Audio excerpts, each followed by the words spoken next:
António Vitorino e Pedro Santana Lopes são convidados desta edição da noite. Muito boa noite aos dois. Boa noite. Pedro Santana Lopes, começo por si e por lhe perguntar se este problema, que vai afetar a vida interna do Partido Socialista, pode prever-se durante algum tempo, se beneficia de facto a direita, depois da derrota do domingo, ou se não vão ter este ano que Cecília Meirelles parecia acreditar que podem ter para governar tranquilamente. Bem, boa noite mais uma vez.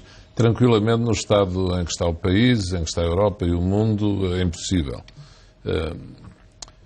Portanto, governar, temos alguns factos para breve que são já sabidos, que são inevitáveis, como a decisão do Tribunal Constitucional sobre matéria orçamental, entre outros, a preparação do orçamento seguinte, enfim. O tempo não está para tranquilidades na governação. Se o que se passa no Partido Socialista ajudou a desviar as atenções das sequelas que um resultado historicamente negativo teve, isso com certeza que sim, é óbvio, é manifesto, e portanto o PS agora deve ter uns meses para... Quer dizer, em princípio, se o assunto não ficar resolvido já, mas eu acho que resolvido já é quase impossível também. É quase tão impossível como haver tranquilidade na governação, porque a questão está aberta e não pode ser fechada sem uma clarificação, acho eu, havendo várias hipóteses de clarificação, mas já deveremos falar disso mais adiante. Vamos falar. Queria só perguntar-lhe, António Vitorino, boa noite. Boa noite.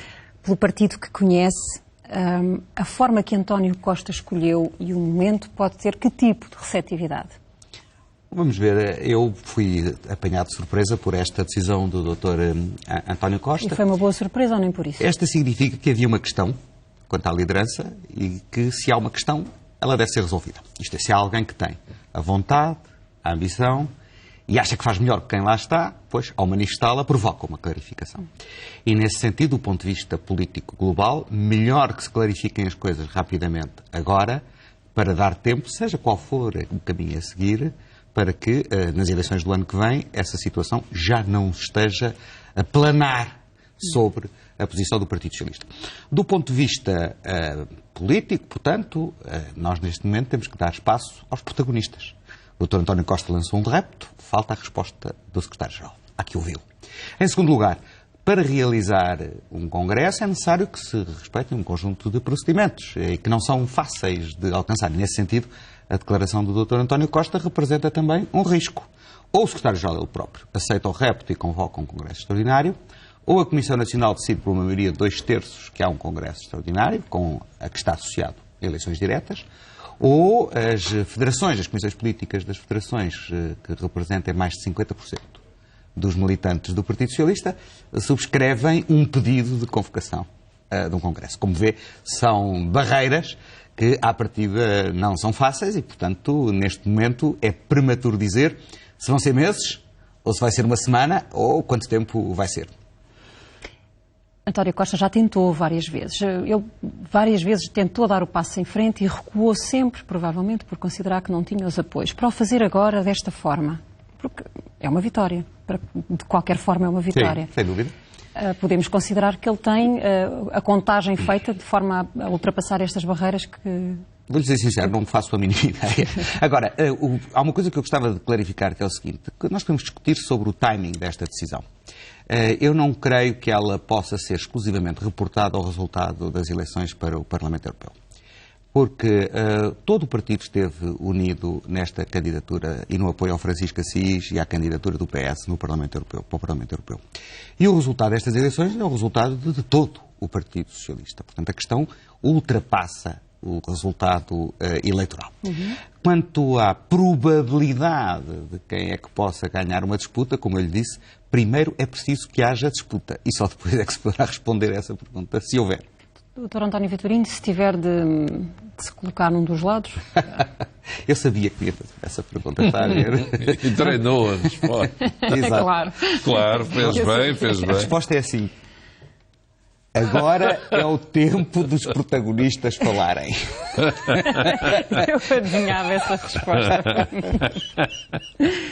Bom, de qualquer forma, não pode ser uma situação demasiado arrastada no tempo. Não, acho que não. Acho que, aliás, como eu lhe disse, acho bem que se clarifique esta situação. Se era uma questão que existia, então que se resolva. E que se resolva com tempo suficiente para permitir aquilo que é mais importante a seguir, que é, qualquer que seja o caminho, garantir a unidade do partido para disputar as eleições do ano que vem.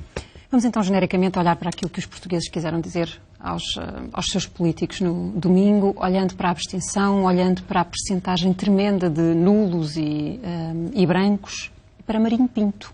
Um fenómeno que veio para ficar. Desde domingo, aqueles que prestamos mais atenção a estes assuntos, naturalmente temos pensado nisso, se veio para ficar ou não. Como uma marca de carros que havia um anúncio que dizia isso. Eu acho que sim. Vamos lá ver. Eu acho que o sistema político português tem revelado, todos o sabemos, uma estabilidade surpreendente. Até dada a evolução económica e social do país, há uma tendência para o voto em proporções relativamente estáveis nos 4 ou 5 principais partidos, com o Bloco, enfim, desde há uns anos. Adivinhava-se já há tempo que se podia abrir uma janela, podia aparecer uma realidade política nova qualquer. Ela apareceu aqui. Houve sistemas políticos outros nestas eleições, como sabemos, França e outros casos, onde apareceram realidades extremistas, umas já antigas, como a Frente Nacional em França, outras novas. O caso do Partido Eurocético no Reino Unido, etc. Agora, em Portugal, eu não vejo, quer dizer, pelo que conheço do perfil de Marinho Pinto, também desse partido. Eu coliguei-me com esse partido enquanto líder do PSD, o Presidente da Câmara de Lisboa, portanto, em eleições para o Governo ou para a Câmara de Lisboa, 2 ou 3 vezes. Conheço bem o MPT, enfim, tem a sua origem histórica em Gonçalo Ribeiro Teles, muitas ideias sobre essas matérias do ambiente, do ordenamento urbano, da ecologia, que não se podem considerar propriamente de direita ou de esquerda hoje em dia. É difícil posicionar o MPT e Marinho Pinto juntos no nosso sistema partidário. O MPT, quando fez parte de uma coligação com o PSD, pronto, em algumas posições estava entre o PSD e o CDS, noutras entre o PSD e o PS, não sei o que será. Agora, houve uma janela que se abriu. O sistema político, ao contrário de outros que tiveram uma verdadeira convulsão, como o francês, está com uma constipação provocada pela corrente ar. Entrou ar fresco. Agora, se o ar é bom ou não, se o sistema político se vai curar acolhendo, enfim, tratando de absorver esta corrente ar que entrou, não sei. Que é bom para os partidos tradicionais para os aparelhos dos partidos, estas coisas, os estatutos e estas dificuldades de funcionamento, que eu não estou a criticar o PS por ter estes estatutos, o PSD tem uns parecidos, mas quer dizer, os partidos tradicionais estão há muito tempo instalados na sua... no seu poiso. Ou seja, um sobe, o outro desce, PS, PSD, CDS sobe um bocadinho, PC um bocadinho, o outro desce, agora desceu o Bloco e não muda. E o sistema... revezam-se e nunca foram de facto ameaçados. E um sistema político de quem se diz tão mal, mas também é estranho dizer-se tão mal e depois os votos irem para os mesmos. Está bem? Agora houve uma grande abstenção. Precisa de renovação. Todos os sistemas precisam de... A mim não me choca nada que entre realidades partidárias novas. Até para os partidos mais antigos, digamos assim, mostrarem se são capazes ou não de resistir.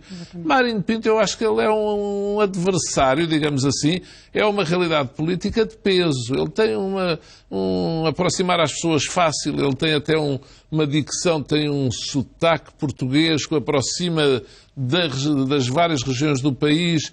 É um homem com um percurso de 2 mandatos bastonário na Ordem dos Advogados. Eu acho que não vai ser pera doce. E, portanto, o meu pressentimento é que isto não vai ser um PRD. Apesar de que as votações políticas, normalmente ligadas a individualidades, tornam essas realidades efêmeras. Mas aqui depende. Eles que não deixem vingar nem deslumbramentos, nem os oportunismos, os oportunistas. Porque agora 2 deputados no Parlamento Europeu, aquilo vai ser um chegar de um comboio de militantes, cheira. Mas é preciso fazer as coisas com cabeça tranquila. Eu acho que é bom para o sistema político português. Se é o Marinho Pinto ou é outro, mas está a ver? Acho que a renovação é boa. Para falar da capacidade que esses partidos depois podem ter de se mobilizar para um cenário de legislativas, por exemplo, porque isso é uma grande exigência, mas esta de facto é uma sina nossa, minha e sua, mas temos que ir em direto